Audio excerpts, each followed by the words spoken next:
What do you see as the main causes of the crisis of liberalism today?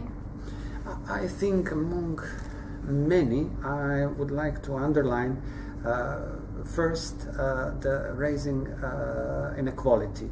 I think that it's become almost unmanageable in many countries, and that it's really time to make policy of check and balances as used to be 2-3 decades before.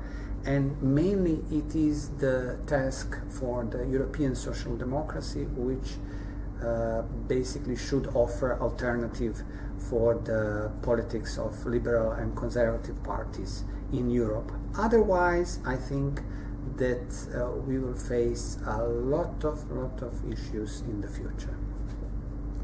What are the implications of this crisis for the Western Balkans? The implications are so obvious. First of all, this crisis of liberalism basically has a huge impact on EU as itself, as an institution, and basically EU proved itself as incapable of solving our problems in the Western Balkan, and without EU we basically cannot solve our problems in the Western Balkans, not only ethnic relations but also economic problems, political problems. So we need much stronger EU, much coherent politics of EU, and EU which will be much more present in the Western Balkans.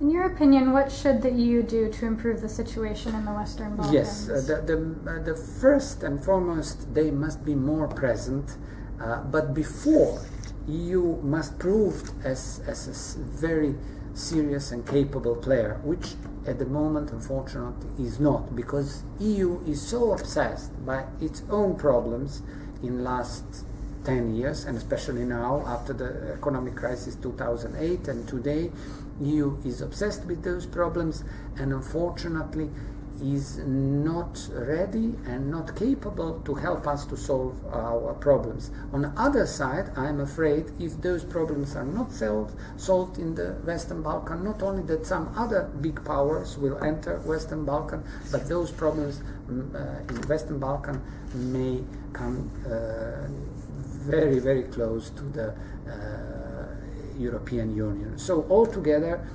basically, EU has the key for the problems of the Western Balkan, as it was the case in the 90s and 2000s.